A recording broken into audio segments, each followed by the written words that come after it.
Prepárense porque hoy ante todo los voy a invitar a descubrir en qué consiste la licenciatura en Ciencia Forense de la UNAM. Yo soy Alexia y este capítulo va a estar increíble, así que acompáñenme.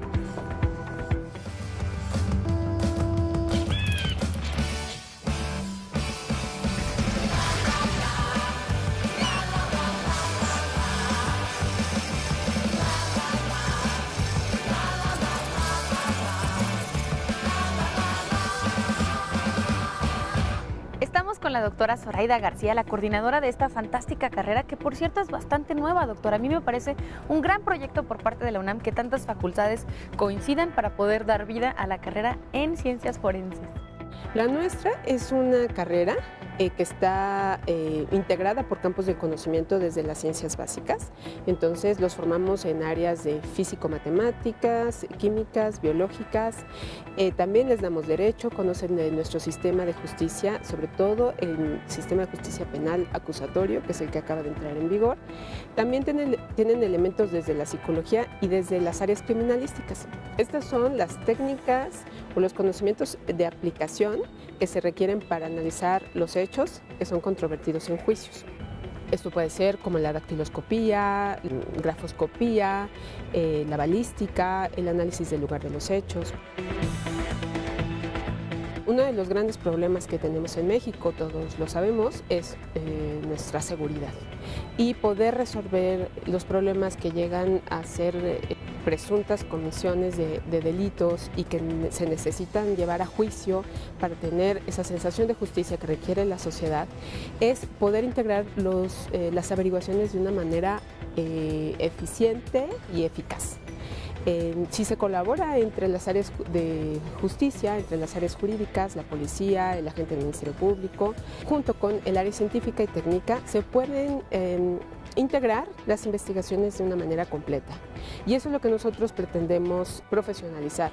Existen áreas periciales en México y en el mundo, pero me parece que ir formando científicos forenses desde el pregrado, o sea, que salgan con una profesión en este ámbito y que además sean capaces de tener una visión muy completa sobre qué tipo de pruebas hay que realizar, con cuál otra hay que complementar, cuáles son los alcances, cómo podría sustentarse en un juicio. Hay que saber de técnicas de interrogatorio y de contrainterrogatorio que ahora se efectúan en los juicios orales y poder hacer que tenga esto éxito en el ámbito de justicia.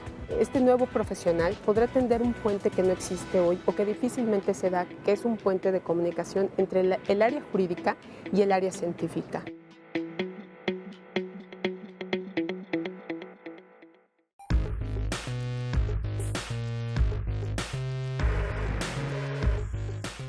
Ahora estamos con el doctor Mirsha en antropología forense. ¿Qué es lo que hace la antropología forense? La antropología forense es un campo muy grande, pero es antropología aplicada y básicamente lo que trata de hacer es generar protocolos de identificación humana, ¿no? Es como su principal aporte a la práctica, ¿no? de la antropología en general, y lo que hacemos es determinar un perfil biológico en donde pues incluye qué sexo es el individuo que a nosotros nos traen al laboratorio, su estatura, ¿no? Se infiere un poco de su estatura, su edad, ¿no? Y más o menos su afinidad biológica, o sea, de dónde vendría este individuo. Doctor, ¿y qué es lo que se hace una vez que se tiene un hallazgo, que tenemos un cuerpo? ¿Cuál es el proceso paso a paso para que los que no sabemos nada de antropología forense podamos comprender exactamente qué es lo que hacen ustedes? Lo primero que se determina en campo es si es de interés histórico o de interés legal, ¿no? Y bueno, eso depende del contexto. Los arqueólogos forenses, que son especialistas en la excavación de restos óseos, pues determinan el origen más o menos de la temporalidad, ¿no? de los restos. Y esto es porque en algunos casos, pues regularmente aquí en México, en donde uno hace un hoyo, pues sale algún esqueleto porque hay muchísimas culturas antiguas. Entonces, regularmente se asocian a vasijas, a elementos líticos como puntas de flecha, cosas así, y entonces es fácil discriminar a nivel histórico cuando un resto pertenece a las culturas prehispánicas y cuando no, ¿no? Por ejemplo, en las fosas podemos encontrar ropas o algunas monedas o inclusive documentos de identidad, ¿no? Entonces eso nos podría ayudar a nosotros a determinar muchas cosas. Así que nosotros registramos todo eso y después al laboratorio nos llevamos el esqueleto y hacemos todo un inventario, ¿no? Gráfico y vamos por frecuencia de cuántos elementos óseos tenemos, ¿no? Los medimos, ¿no? En este caso, en algunos momentos podemos también digitalizarlos, ¿no? O hacerles algunas tomografías, y se registra todo lo que tenga que ver con la biología del individuo, ¿no? Se ven los patrones que tiene en diferentes huesos para poder determinar la edad o el sexo, y luego se hacen una serie de mediciones para poder inferir la estatura. Entonces, aquí podemos ver claramente una cresta femenina y una cresta masculina. Sí, pues sí, podría ser como el representativo del hombre y de la mujer, ¿no? Si ves el primer factor, pues es el tamaño, ¿no? O sea, obviamente uno es más grande que otro, pero este carácter de la escotadura asiática es muy discriminante. O sea, esta es mucho más cerrada y profunda, y esta es muy abierta y poco profunda, ¿no? Entonces sería uno de los caracteres diagnósticos para el sexo, ¿no? Y así también podremos encontrar otras cosas de patología, ¿no? Por ejemplo, aquí en este cubito podemos ver una fractura, ¿no?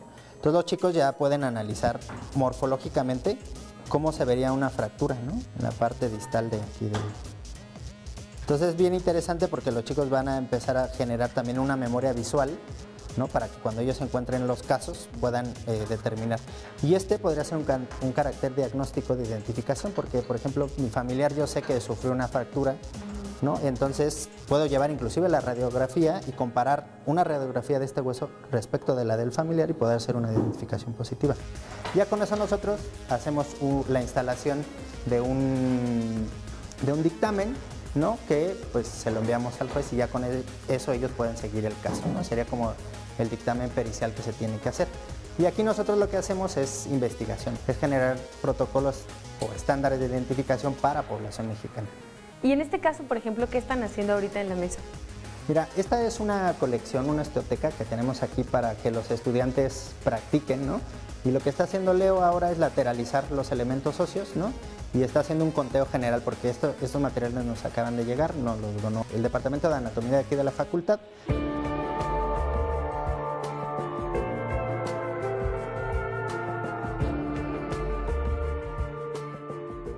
Y la doctora Ivette nos va a hablar acerca de la odontología forense, que es fundamental también para la identificación de los cuerpos, determinar edad, muchísimas cosas. Así es, la odontología forense es una de las áreas principales para identificación. Digamos que tiene diferentes tareas, pero la fundamental es la identificación humana. Otras de ellas es estimación de edad biológica por medio de la cronología de la erupción de los dientes. Cuando somos niños, pues tenemos dientes deciduos o infantiles, después erupcionan los permanentes, entonces nosotros podemos estimar la edad de una persona. Otra de las tareas principales, hacemos la confronta. Cuando tenemos una huella de mordida, hacemos el análisis, tomamos un modelo de yeso y después hacemos la confronta sobre la estructura. Hacemos mediciones y podemos determinar si fuiste tú o fue otra persona quien mordió esta pera, ¿no? Básicamente también podemos identificar a una persona por medio de las huellas labiales. Las huellas labiales y las arrugas palatinas son estructuras muy similares a las huellas digitales. Son únicas. Si tú ahorita tomas agua y dejas tu huella labial en un vaso, podemos identificar que eras tú quien estaba tomando agua en ese vaso. Y las arrugas palatinas son estructuras que están detrás de los dientes superiores. Cuando tocas con tu lengua, esas arrugas son únicas en cada uno de nosotros, entonces podemos hacer métodos de identificación. Nosotros a partir de un diente deberíamos de decir el rango de edad de esa persona y qué sexo es. Porque en el diente tenemos una estructura que se llama dentina y entonces los odontoblastos están formando esa estructura todo el tiempo. Cuando somos jóvenes, esa pulpa dental donde están las células es más grande y entre más adultos somos o mayores, esa pulpa se va haciendo chiquita. Entonces nosotros podemos medir, si ponemos aquí luz, podemos ver la transparencia radicular de un diente o en una radiografía y podemos estimar en qué rango de edad estaba esa persona. Una radiografía tiene muchísima información para nosotros hacer identificación. Están pues las fracturas, pero también puede ser una restauración, o sea, una amalgama, por ejemplo, la falta de algún diente, alguna prótesis, todos los elementos de aparatología que tenemos en la boca, para nosotros son elementos de confronta. Por ejemplo, la gente que usa brackets o un piercing, algún tatuaje por alguna restauración, Pues nosotros podemos hacer una confronta porque ninguno de nosotros tenemos los dientes iguales, ¿no? Y más si tenemos restauraciones o tenemos alguna lesión, alguna patología, entonces podemos identificar a esa persona. Incluso quizás hasta podríamos conocer un poco su aspecto exterior a través de todos estos modelos y las radiografías. Sí, claro. Puedes hacer algunas asociaciones, por eso trabajamos muy de la mano con los antropólogos. Entonces podemos hacer asociaciones para ver la forma de la cara, ¿no? La estatura. Entonces es un área que está muy de la mano con el área antropológica. La Interpol la menciona como una de las áreas, o la reconoce como una de las áreas principales en desastres masivos.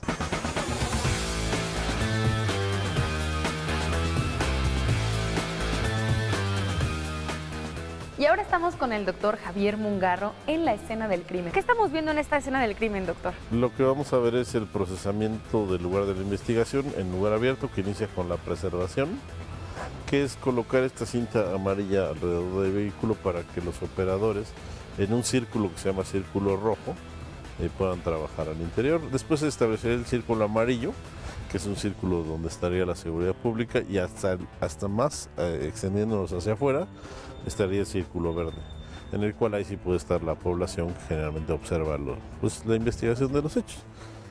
Y entonces vemos que aquí ya están perfectamente señalados los indicios. Sí, en este caso ya se procesó el lugar y tenemos indicios al interior del vehículo. Por supuesto que hemos abierto todas las puertas del vehículo para poder hacer la búsqueda y localización de indicios. En este caso tenemos un cadáver en posición sedente y asociado a esto tenemos algunas botellas de licor, pero también nos llama mucho la atención que en la parte posterior del vehículo encontramos una pistola que está denotada como el indicio número 4 y que bueno, aquí entonces intervienen muchísimas especialidades, desde la identificación vehicular, porque hay que ver los números de serie del vehículo, y el cadáver, la causa de la muerte.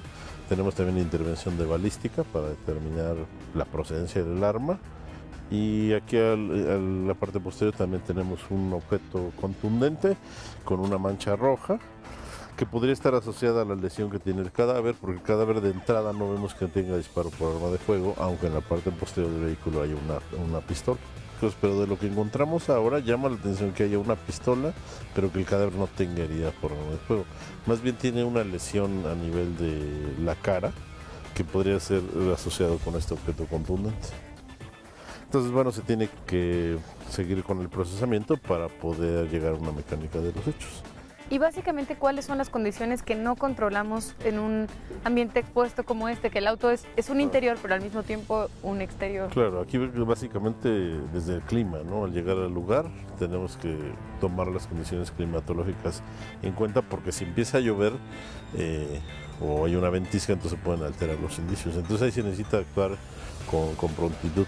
Desgraciadamente hemos tenido relatos de compañeros de la Procuraduría General de la República que al procesar los lugares tienen que apresurarse porque los mismos delincuentes regresan a los lugares. Entonces tienen que procesar muy rápido porque este es un fenómeno muy complejo en el cual ellos regresan al lugar a tratar de tal vez lesionar a las personas que están investigando. Entonces ahí el procesamiento es muy muy rápido y bueno, las condiciones deben ser increíbles para trabajar o sea, bajo ese estrés debe ser gente muy muy profesional.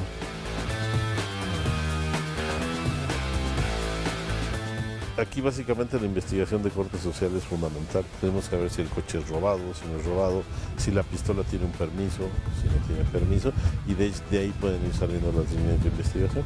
Por supuesto que la víctima tiene una historia de vida y entonces de ahí podemos determinar muchas cosas, si tuvo un novio, si debía dinero, si estaba en relación con la delincuencia organizada, etcétera. Eso es muy muy interesante, pero bueno, insisto, la investigación se va concatenando.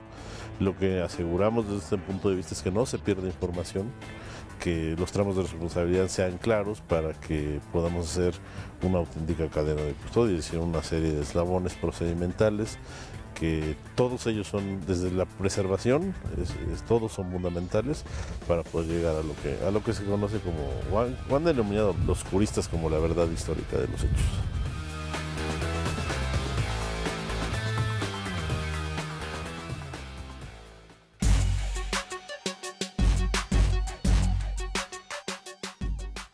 estamos con el doctor Carlos Pedraza en el Laboratorio de Entomología de Ciencia Forense. ¿Qué es lo que hace este laboratorio, doctor?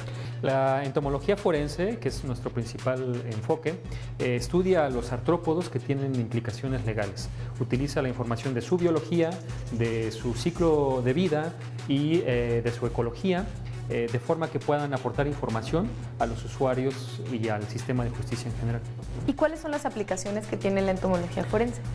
Tiene varias aplicaciones, dos de las principales. La primera es la estimación del intervalo post-mortem. Si tú conoces el ciclo de vida de una especie con mucho detalle, puedes saber qué tanto se toma esa especie en pasar en diferentes estadios de vida. Hay especies muy importantes para este sentido, como algunas especies de moscas, de dípteros, y estas especies pueden tener diferentes etapas en su vida. Primero son huevos, después larvas, después pupas y después emerge un adulto, que es la mosca que vemos volar normalmente, ¿no? Si tú sabes con mucho detalle su ciclo de vida, puedes decir una larva cuánto tiempo o qué edad tiene con base en su longitud o en su peso. Entonces es algo que tenemos que conocer previamente, y si tú llegas por ejemplo, a un proceso de descomposición cadavérica, como puede ser, pues es un cadáver de un vertebrado, y observas larvas de cierto tamaño, si tú conoces la especie y tú conoces previamente cuánto tardó esa larva en llegar a ese tamaño, pues puedes estimar un intervalo de tiempo desde el cual empezó el proceso de descomposición, digamos, o por lo menos comenzó la larva a desarrollarse, ¿no?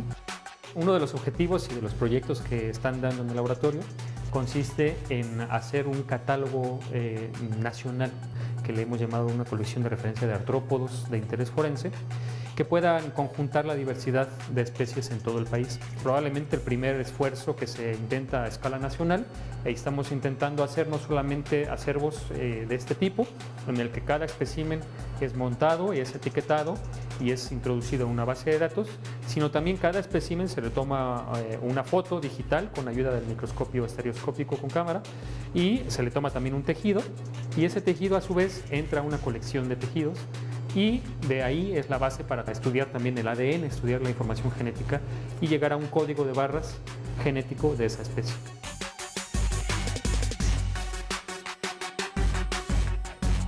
Ahí vemos una fotografía, una imagen de una mosca que está justamente en observación en la base del microscopio, y que podemos tomar fotos de diferentes ángulos, digamos, de diferentes vistas de la mosca, en dorsal, lateral, frontal, etcétera, que pueden ser utilizados después para análisis de la morfología de las especies. Todo esto se conjunta, digamos, en una base, en un banco de información que va a unir la información de la morfología, de la información digital y la información genética.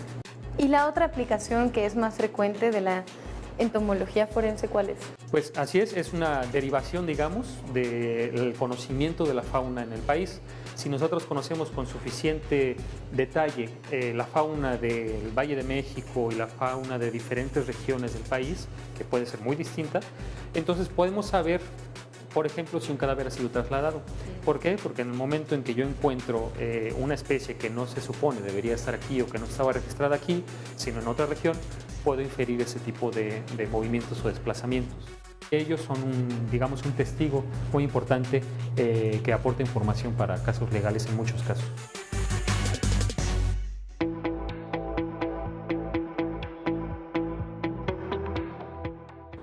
Con el doctor Mariano Guardado, a punto de entrar a uno de los laboratorios más geniales que hayan visitado, el laboratorio de genética. Pero aquí el uso de bata es bastante estricto por el tipo de muestras que se manejan. Es correcto, entonces te invito, así como a todos los alumnos, a que te pongas la bata.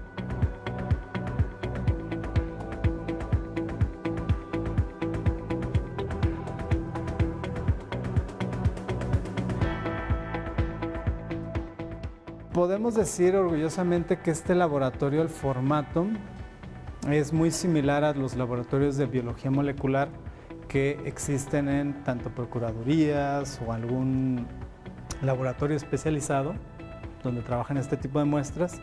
Entonces estos chicos empiezan a enseñarse cómo trabajar o las buenas prácticas del laboratorio, por eso te dije lo de la bata, y sobre todo tener los cuidados suficientes para poder llevar a cabo los experimentos. ¿Qué quiero decir con esto? Si uno no tiene los controles suficientes, las muestras se pueden contaminar y los resultados no son confiables. Esto quiere decir que una muestra que no es analizada adecuadamente y obtienes un resultado puede ser dudoso, y desde un principio nosotros buscamos que estos chicos tengan una conciencia referente al flujo de trabajo. Nosotros empezamos en un área donde empiezan el proceso de extracción de DNA.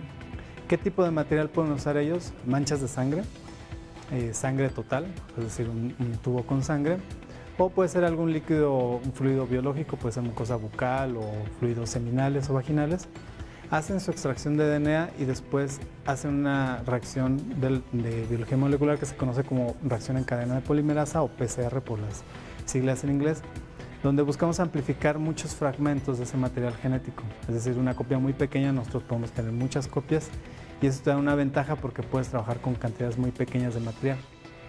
Posteriormente, bueno, acá tenemos nuestro termociclador, que este laboratorio, pese a que es de docencia, cuenta con su termociclador, entonces los chicos ya empiezan a trabajar desde estas etapas con equipos que son, digamos, muy comunes en este tipo de laboratorios. Posteriormente viene el análisis de las secuencias o de estos perfiles genéticos y un análisis global, ¿no? Para decir si es o no el individuo o si es o no el papá. O la mamá también podría ser. O la mamá también podría ser.